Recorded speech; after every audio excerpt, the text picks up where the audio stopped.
Yo, kamusta kayo mga friends ko malulupit?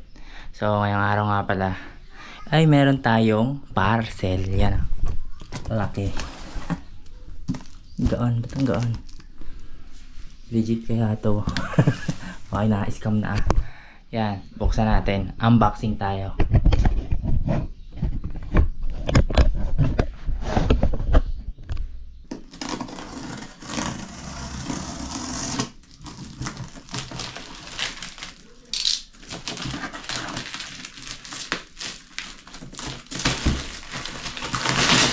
Uy, naka-box.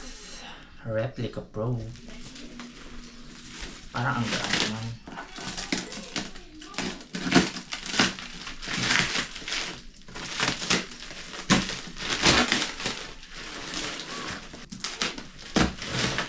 Yeah.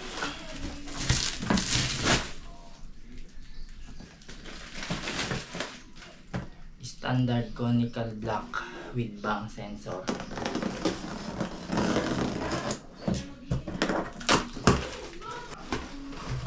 Angas mga friends.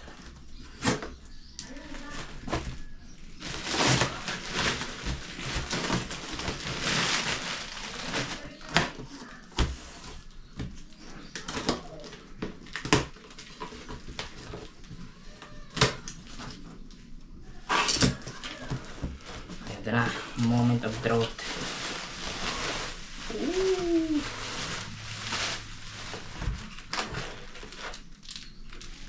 Doon oh. Ito ang ating elbow. Tapos ito ang canister.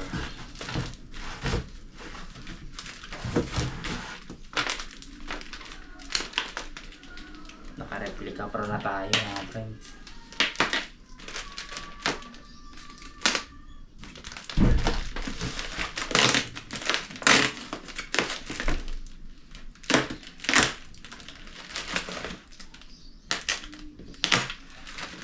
Ay, oh. Tinamaan ng cutter. Ano yan? Gas-gas agad.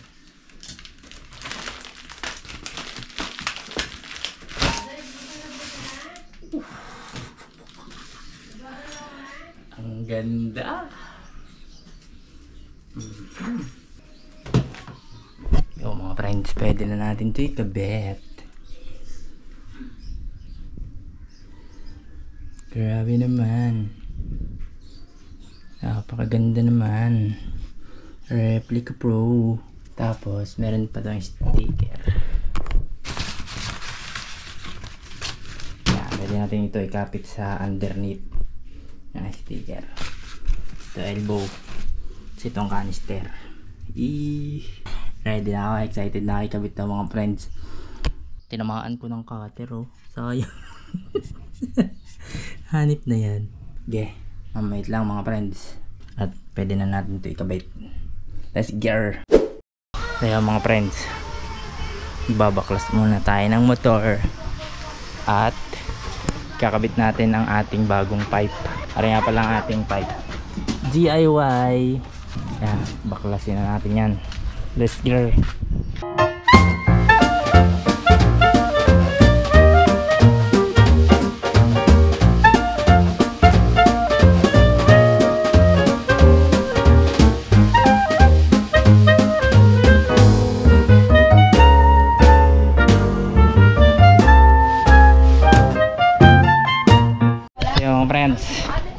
Nakabit ko na.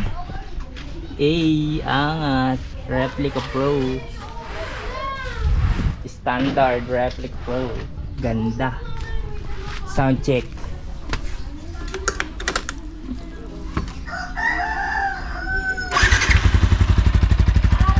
Naikabit natin ang walang singaw.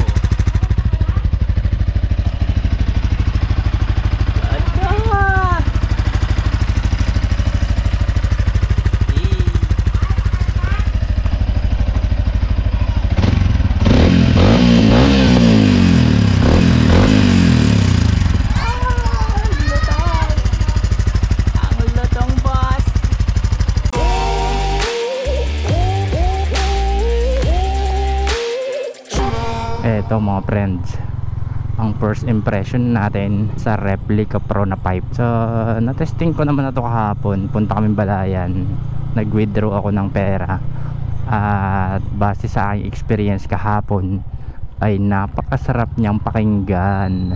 Grabe, ang sarap sa ears.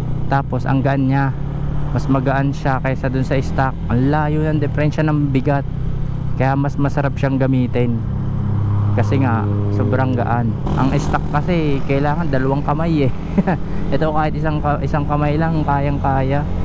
Pwede mo pang ipang dumbbell sa gaan. So base naman sa performance niya, yon, may backfire, pumuputok-putok. Pero sa stock naman ganun din, meron din, kaso hindi mo siya masyadong dinig kasi nga mahina ang tunog ng stock pipe. Pero andun pa rin, hindi naman nawawala. So kailangan mo pa rin talaga ipa-tune para mawala yung backfire kung gusto mo lang naman. Pero kung okay naman sa'yo yung may backfire, okay naman siya. So hindi ko lang din sure kung ano siya yung makaka-apekto siya sa ating spark plug, kasi syempre magbabago ng bahagya ang pasok at labas ng hangin. Hindi natin alam kung maglilin siya o kung ano mang mangyayari sa kanya, no? So antabayanan na lang natin sa mga susunod na panahon. So base naman sa aking paggamit, napaka-goods mga friends. Sulit na sulit eh. Ang sarap na sa tenga, tapos ang gaan pa. Kaya talagang parang hindi naman siya hindi naman sa bibilis yung motor, pero ang gaan ng takbo. Ibang iba dun sa takbo ng stock. Kaya para sa akin goods to. Tapos mura pa. Hindi siya ganoon kamura. Nabili ko ng 3.2 kasama elbow. So standard size lang, tapos standard din yung elbow. Meron lang siyang bang sensor para in case na gusto natin siyang ipa-tune. Yun, meron ng bang sensor, hindi na tayo magpapakabit, no? Siguro naman mga friends, nadidinig nyo, no? Sa biyahe, ang sarap sa tenga, hindi siya ganoon kaingay. Ayun mga friends, nadidinig nyo naman, talagang chill lang siya.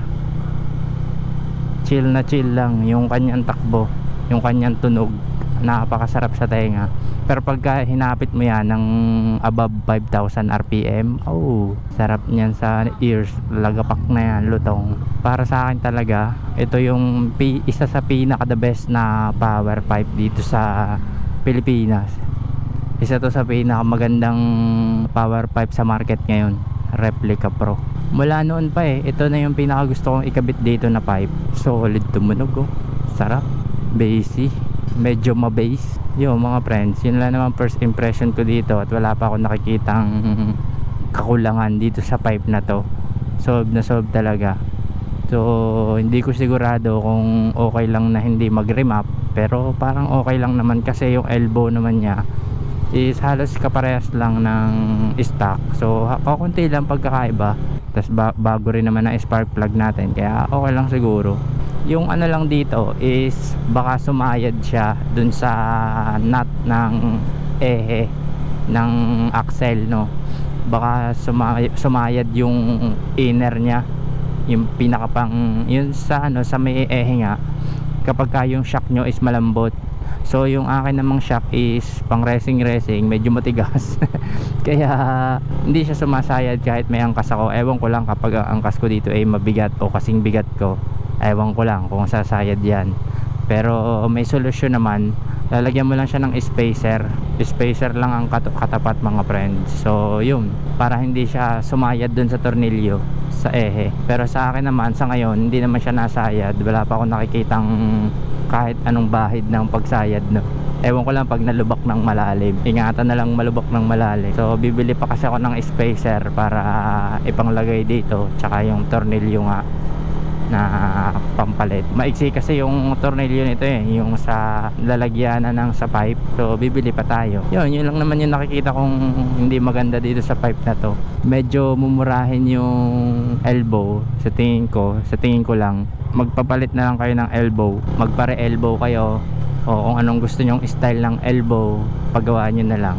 Pero para sa akin okay na to, kasi hindi ko talaga tatanggalin yung stock footrest ng angkas ko maano kasi ako, kino-consider ko talaga yung sitting position ng angkas ko, kasi lagi kasi ako may angkas, kaya kung saan sila komportable dun ako passenger princess, di ba? So yun lang naman mga friends, maraming salamat kung umabot ka sa video na to, part ng video na to. Napaka solid mo, no? Maiksing video lang to.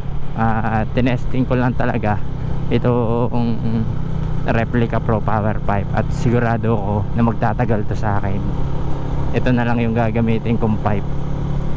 Ang alam ko kasi wala tong sita sa LTO, tahimik naman siya. Pag talagang ano lang talaga yung hinapit mo yung RPM, dun lang siya lalakas. Pero hanggang 5,000 RPM kalmado pa naman, hindi naman ganun kalakas. Talagang sakto lang sa tenga. Napakasarap gamitin ng pipe na to, ang gaan pa ng motor. So yun lang mga friends, maraming salamat, at may konti lang akong paalala na maghinay-hinay kasi may naghihintay sa ating bahay. In English, don't drink and drive. Peace yo.